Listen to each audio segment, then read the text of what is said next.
Mukashafatul Qullub. Mukashafatul Qullub, omonat.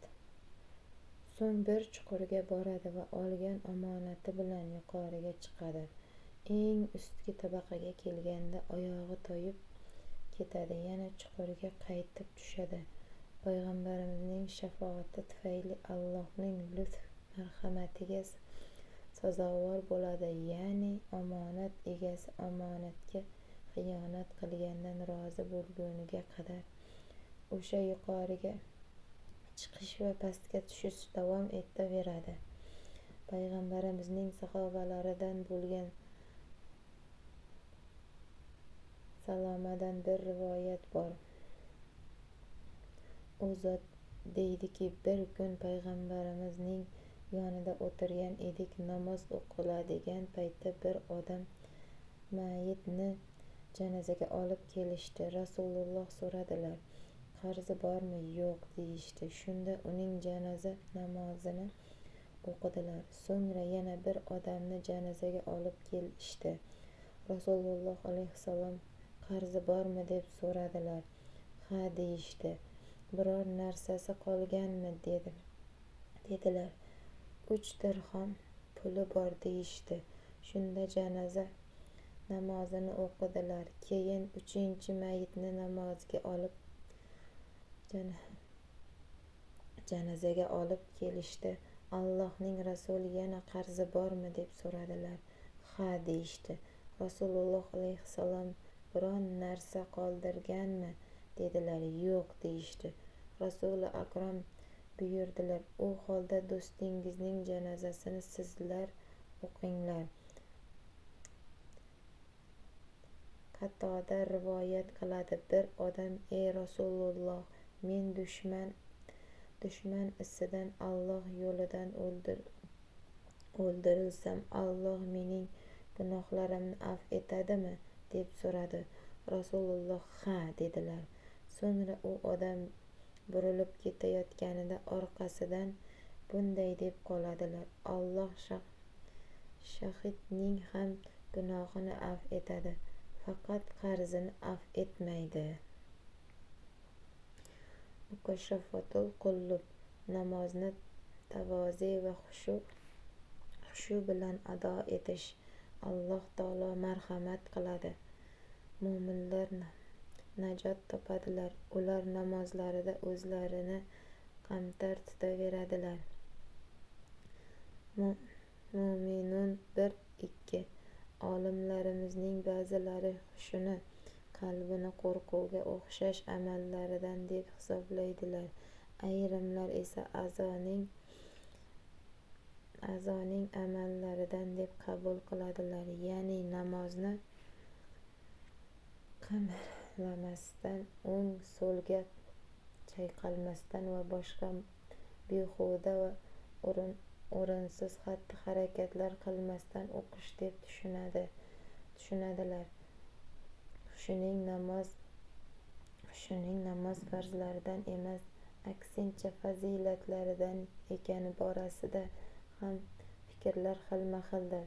Ba'zilar farzlaridan deb payg'ambarimizning sollallohu alayhi vasallam odamlar o'qigan namozini faqat ma'qul bo'lgani namoz hisoblanadi ma'nosida hadislarini va bas mengagina ibodat qil va meni eslaganingda namozni ado et. Toha 14 mazmunidagi oyatni dalil keltirishadi. G'aflat zikrga ziddir. Shuning uchun Alloh taolo bunday marhamat qiladi. Rabbingizni ichingizda tazarru va qo'rqinch bilan hamda gapirganda ovozini ko'tarmasdan ertayu kecha zikr yod eting. G'ofillardan bo'lmang. A'rof 205. Payg'ambarimizning sollallohu alayhi vasallam namoz haqidagi bir hadislari shu mazmundir. shu mazmundadir.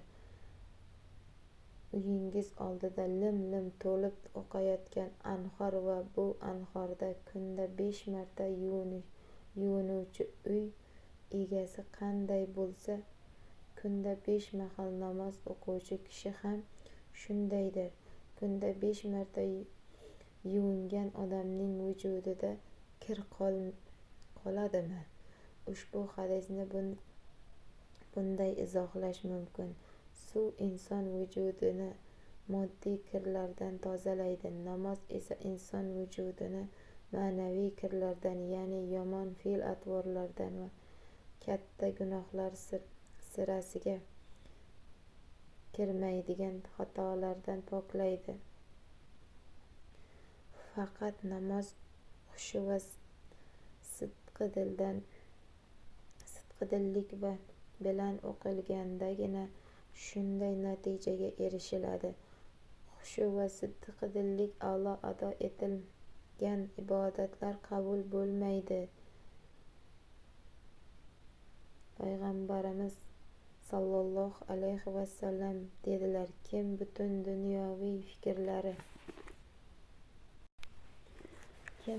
dunyoviy fikrlaridan qutulib bajonidil 2 rakat namoz o'qisa, barcha o'tgan gunohlari kechiriladi. Namoz farz etiladi, haj va tavof qilish buyuriladi va boshqa ibodat asoslari nozil bo'ldiki, bularning bari Allohni zikr etish uchundir. Agar namoz o'qiyotgan odamning qalbida modomiki niyati va maqsadi Allohni zikr etish ekan, u zotning mahobati va qudrati sezilib turmasa, u holda zikr etishning nima ahamiyati bor? Payg'ambarimiz sollallohu alayhi vasallam aytadilar-ki, agar o'qilgan namoz kishini bo'lmag'ur xatti-harakatlari va yomon fe'l-atvorlaridan qaytara olmasa, bunday namoz egasini Allohdan uzoqlashtirishdan boshqa narsaga yaramaydi.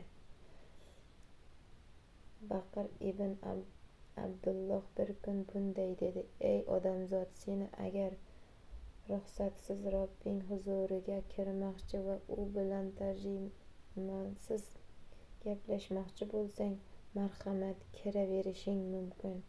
Buning yo'li qanday deb so'rashdi. Bekami ko'z, tahorat ol, bajonidil namozga tur.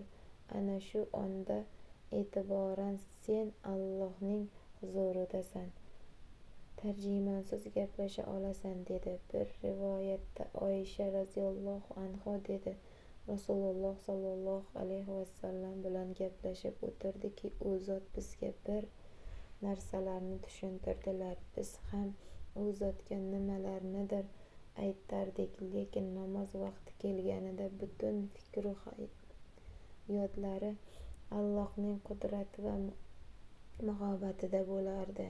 Bamisoli bizni tanimas, biz ham u zotni tanimasdik.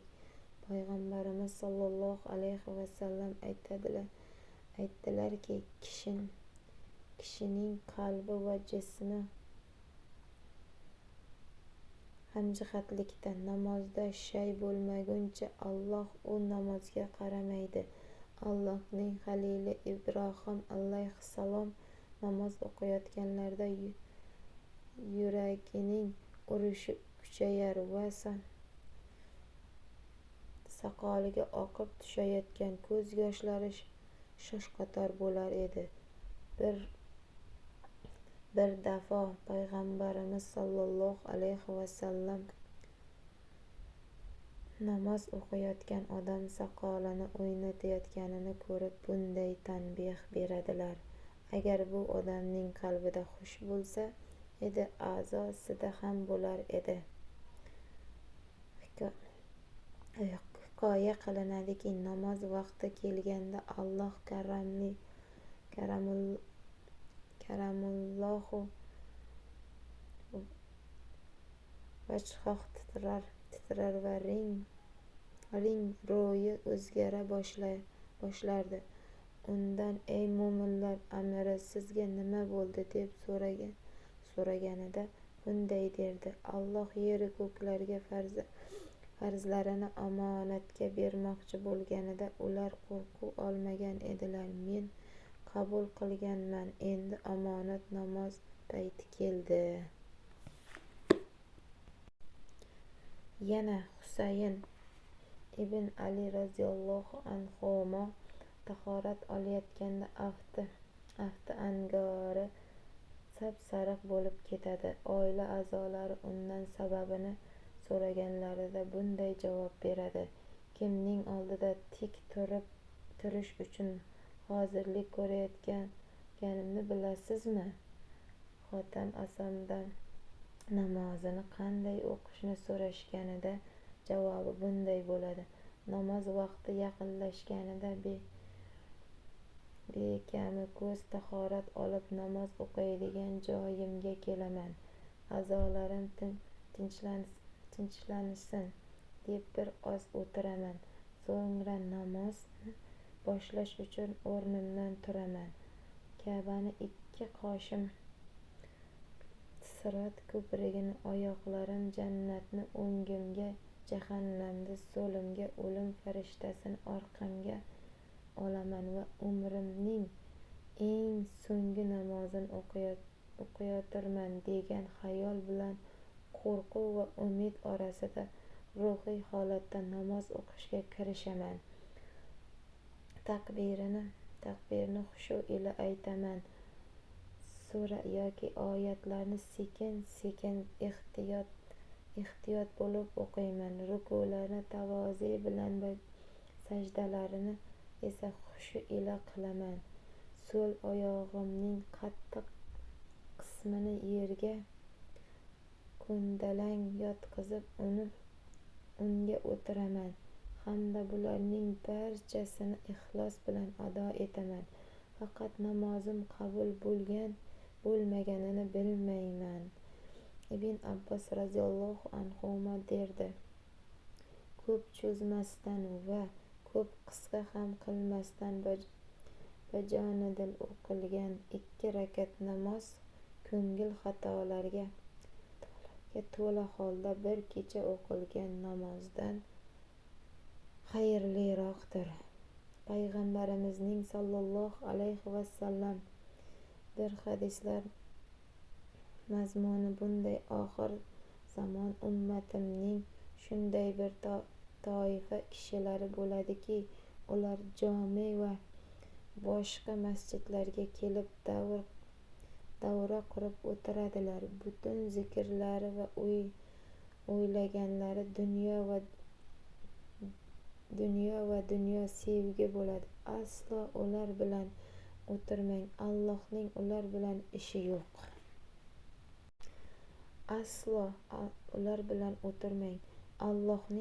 bilan ishi yo'q.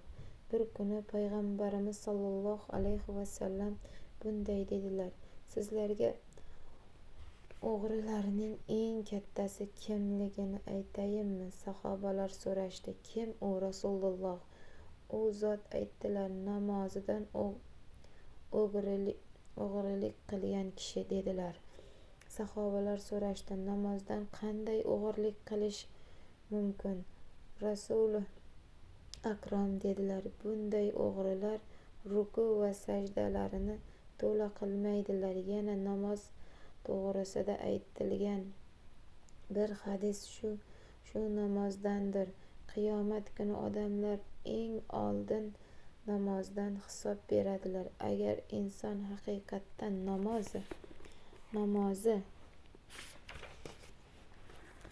namozini o'z vaqtida va to'la to'kis ado etgan bo'lsa, bunday keyingi hisoboti osonlashadi.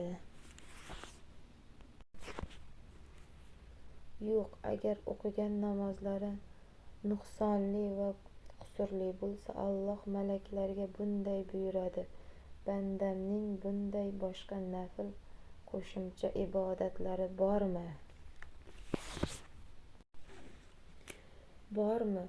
Bor bo'lsa ular bilan nuqsonli o'rnini qoplang.